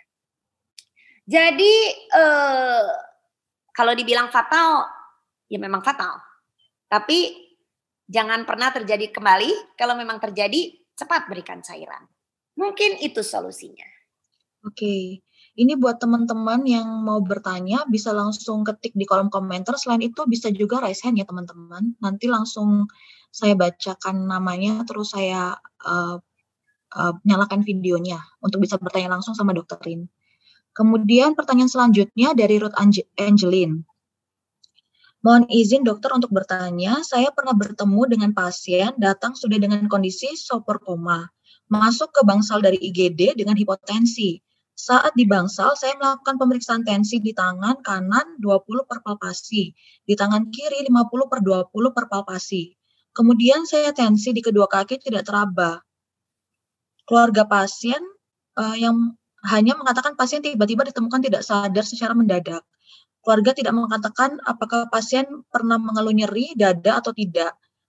Yang menjadi pertanyaannya, apakah pasien ini bisa kita kategorikan sebagai diseksi aorta atau tidak? Lalu apakah perbedaan tekanan darah antara ekstremitas atas dan bawah bisa menjadi acuan untuk didiagnosis diseksi aorta, Dok? Terima kasih sebelumnya. Ya, jadi kalau dilihat dari kasusnya bisa jadi sih diseksi aorta. Cuma ini harus digali lebih dalam ya. Jadi ini cuma salah satu clue aja kan. Jadi kalau diseksi aorta itu tidak selamanya hanya harus berdasarkan perbedaan tekanan darah. Bukan tidak mungkin juga ya. Ini pasien mungkin ada sumbatan pembuluh darah di jantung atau akut limb ischemic. Jadi pembuluh darahnya ada sumbatan di kedua tungkai, otomatis tidak teraba kan pulsasinya. Jadi ini harus dieksplor lebih dalam lagi, apakah sebelumnya memang nyeri dada tidak ada. Tapi perlu ditanya juga, apa ada riwayat hipertensi enggak? Coba ditanyakan dulu. Kemudian kan pasti kalau pasien di ruangan pasti udah di ronsen foto ya. Kalau udah di ronsen foto, coba dilihat, mediastinumnya melebar enggak? Kemudian kalau punya fasilitas ekokardiografi, kita lihat lagi, ada intimal flap enggak? Karena intimal flap itu menggambarkan kemungkinan itu adalah diseksi aorta.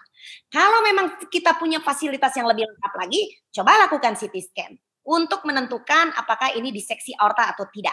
Tapi kalau menjadikan patokan perbedaan tekanan darah dan pulsasi, salah satunya bisa menentukan itu diseksi aorta atau tidak.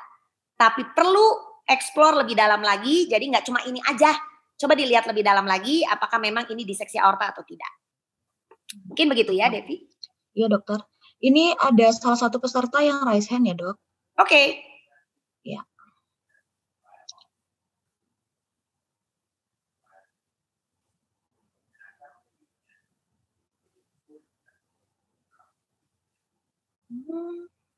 Mana ini?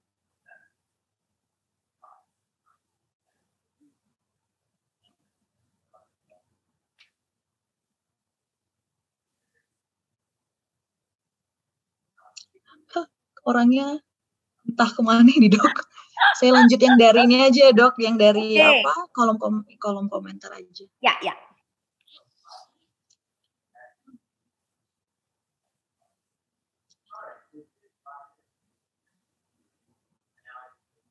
Oke, ini pertanyaan dari Tri Ratnawati. Izin bertanya, dok. Pasien di ruang rawat inap dengan kondisi CVD SNH tiba-tiba mengeluh nyeri dada seperti ditindih batu selama 15 menit. Saat menerima laporan dari suster, langsung di EKG. Ternyata hasilnya STEMI inferior. Kemudian jatuh ke kondisi pankreas. Kemudian yang ditanyakan adalah apakah boleh loading dapat via NGT jika tidak punya fasilitas PCI dan kondisi tersebut tidak memungkinkan fibrinolitik. Terus sebaiknya seperti apa, dok? Oke. Terima kasih Nitri, luar biasa ya. Kasus yang cukup mendebarkan nih kalau jaga ya. CVD SNH itu apa sih? Cardiovascular apa SNH itu? Saya juga kurang tahu, dok. Apa ini? Mungkin yang bertanya atas nama Tri Ratnawati bisa menjelaskan yang disingkat CVD SNH ini apa? Ini juga saya tadi mikir pankreas apa kondisi pankreas? Oh, penurunan kesadaran ya. Oke. Oh, stroke non hemorrhagic, dok. Oh, stroke non hemorrhagic. Oke. Jadi infark ya. Pasien infark kemudian dia STEMI. Nah, ini juga kasusnya sering ya. Karena salah satu komplikasi itu bisa dua-duanya nih. Apa dari STEMI dia bisa jadi infark ataukah gimana? Nah, ini bisa dua-duanya. Jadi kalau memang seperti ini, kita berhadapan dengan fasilitas yang minimal. Kalau kita berpikir hanya saja ini adalah STEMI inferior, sudah otomatis kita harus memberikan dual antiplatelet. Kalau pasiennya tidak sadar, mungkin kita berikan per NGT. Tapi permasalahannya, pasien ini ada stroke non hemorragik. Itu harus dibicarakan dengan dokter di neurologi. Apakah boleh kita memberikan obat antiplatelet? Karena kita kenal juga di stroke itu ada yang namanya stroke infark berdarah. Nah, jadi itu harus kita berbicara dengan neurologi. Mungkin nggak nih saya berikan obat antiplatelet? Tapi kalau saya cuma berhadapan dengan pasien STEMI aja, berikan obat antiplatelet. Kemudian pasiennya penurunan kesadaran ya karena stroke kan. Nah, kalau kita nggak punya fasilitas PCI, apa yang kita bisa berikan? Kalau onsetnya kurang dari 12 jam, kita akan berpikir apakah kita bisa melakukan streptokinase. Tapi tentunya ini harus ditanyakan ke bagian neurologi. Boleh nggak nih dikasih obat ini? Karena resiko yang stroke berdarah tadi saya katakan. Kemudian kalau fibrinolitik nggak mungkin juga. Jadi apa dong? Yang kita bisa lakukan berarti terapi medikamentosa. Terapi medikamentosanya adalah jangan lupa dual antiplatelet dan obat antikoagulan. Berarti kita memang hanya bisa dengan obat medikamentosa itu saja. Mungkin begitu. Karena ini berarti untuk obat yang CPG sama aspilatnya ini Masuk. Langsung Masuk. dimasukkan lewat NGT ya dok, tanpa harus Ya, tapi harus dikunyah. komunikasikan juga dengan neurologi. Karena neurologi, kalau dia kejadiannya akut, mereka akan menilai apakah ini berpotensi untuk terjadinya stroke infark berdarah. Mereka punya penilaian khusus. Karena kadang-kadang kalau stroke-nya itu luas, resiko itu menjadi lebih tinggi. Mereka biasanya beraninya setelah melewati fase akut. Jadi kalau saya cuma ditanya dari jantung aja, itu sudah otomatis harus diberikan. Cuma kalau kita berhadapan dengan pasien, tidak hanya masalah jantung aja, kita juga harus menilai pasien itu secara holistik. Kira-kira obat ini akan lebih banyak manfaatnya kah? Ataukah akan lebih banyak kerugiannya? Kita akan menghitung risk and benefit-nya. Mungkin begitu. Ya, semoga dipahami ya ini Mbak Tri Ratnawati. Sudah jelas banget itu ya dok penjelasannya. Ya, memang kalau kita berhadapan dengan pasien ya, kita harus lihat-lihat dulu. Karena saya punya pasien gini juga, STEMI nih ya, jelas STEMI anterior luas.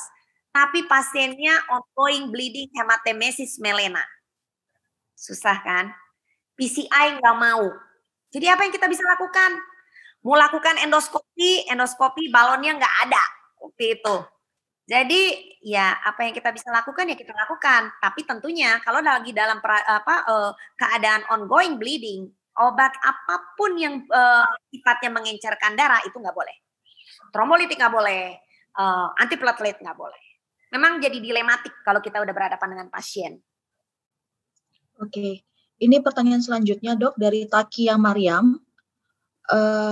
Sebetulnya apakah semua pasien nyeri dada pada ACS perlu diberikan morfin atau tergantung dari tekanan darah dan tingkat nyerinya ya dok? Ya, jadi morfin ini kita berikan apabila sudah diberikan nitrat 3 kali, nggak ada perubahan.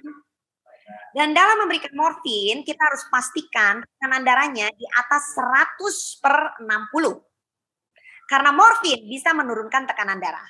Kalau kita berhadapan dengan pasien yang tensinya tidak baik, sedangkan pasiennya masih chest pain, treatment nomor 1 adalah naikkan dulu dia punya tensi. Kenapa begitu? Karena kita dengan menaikkan tensi, kita berharap perfusi ke koronernya akan lebih baik, nyerinya akan berkurang. Tapi kalau misalnya tensinya sudah kita naikkan, MAP di atas 65, pasien masih chest pain, boleh diberikan morfin. Oke. Pertanyaan selanjutnya dari Yudi Tando. Pada pasien ACS yang sudah menjalani terapi, apakah bisa dokter untuk disarankan melakukan latihan fisik? Kalau bisa, bagaimana kita mengedukasi mengenai pemilihan latihan fisiknya, dokter? Terima kasih, dok. Ya, jadi kalau si pasien sudah dilakukan dalam hal ini kan pasien ACS, mungkin sudah dilakukan pemasangan stent gitu ya, boleh dia melakukan aktivitas fisik. Yang penting sudah 4 minggu bebas chest pain, pasien boleh aktivitas fisik biasa lagi. Patokannya itu. 4 minggu bebas chest pain. Jadi kalau dia dulu sering bawa mobil sendiri misalnya, ya silakan. Dia biasanya olahraga lari misalnya, ya silakan. Tapi disesuaikan dengan kemampuan. Kalau merasa udah capek, merasa udah dadanya nggak enak, ya udah dikurangi. Tapi tidak dibatasi. Yang penting sudah 4 minggu bebas nyeri dada. Oke. Ini atas nama Tri Ratnawati bertanya lagi nih dok, kasus yang tadi. Apabila sudah jika fluid challenge sudah diulang 2 kali dengan MAP masih kurang dari 65, apakah boleh pakai inotropic drip? Oh yang mana nih? Oh ini ya? Oh iya ya. Ya, ini untuk kasus yang STEMI ventrikel kanan. Iya, yang tadi. Jadi kalau STEMI ventrikel kanan, pilihannya adalah dobutamin. Jadi kalau misalnya, kalau tensi di atas 70 ya, dengan akral hangat, tentunya pilihan kita adalah dobutamin. Tapi kalau tensinya di bawah 70, kemudian akralnya dingin, mungkin pilihan kita adalah noradrenalin. Karena noradrenalin itu paling cepat dia menaikkan tensi. Cuma hati-hati penggunaan noradrenalin, karena noradrenalin itu dia membuat vasokonstriksi ke ginjal. Jadi apa yang kita takutkan, fungsi ginjal nanti akan terganggu. Jadi biasanya setelah tensinya naik, kita akan secara bertahap melakukan tapering stop untuk dobutamin. Jadi noradrenalin. Noradrenalin jangan terlalu lama ya diberikan. Oke. Jadi ya betul, boleh. Ya, ini dari Internadik, apakah masih ada yang mau bertanya lagi? Karena di kolom komentar chatnya ini sudah tidak ada pertanyaan lagi. Apa mungkin masih ada yang mau bertanya atau yang masih belum merasa kurang jelas? Mumpung masih ada waktu nih teman-teman, 9 menit lagi sebelum selesai. Devi ini ada nih dari Tri nih, dia bilang, gimana dong, kan pasiennya nggak sadar. Aspilet kan harus dikunyah. Jadi gimana dong? Ya boleh, kalau kayak gitu sih ya kita berikan NGT tidak dikunyah. Kan pasiennya nggak sadar. Jadi yang penting adalah kalau memang ini ternyata bisa dari neurologi tidak kontraindikasi, pemberian aspirin ini aspirin yang tanpa salut. Aspilet ini kan nama dagang ya. Jadi kalau dalam kasus yang akut coronary syndrome, pemberian aspirin itu tidak boleh bersalut. Karena kalau bersalut, otomatis nanti kerja obatnya terlalu lama. Jadi betul. Jadi ini dimasukkan lewat NGT tanpa dikunyah. Oke. Ini sudah tidak ada lagi pertanyaan sih dokter. Kayaknya sudah jelas semua di teman-teman dok. Sip lah kalau gitu. Mungkin ada closing statement dari dokter. Oke, jadi saya yang berulang kali kalau ngomong dengan mahasiswa saya atau residen saya, pokoknya setiap saya ngomong, kalau kita berhadapan dengan pasien, empati ke pasien itu nomor 1. Data boleh sih kita kejar data, karena kita mengejar data untuk mendapatkan diagnosa, karena kita pengen treatmentnya tepat. Cuma jangan sampai mengejar data itu menjadi mengurangi empati kita ke pasien. Jadi kalau kita berhadapan dengan pasien, pertama kali tunjukkan kita bisa berempati ke pasien, karena tidak ada yang mau pasien itu sakit.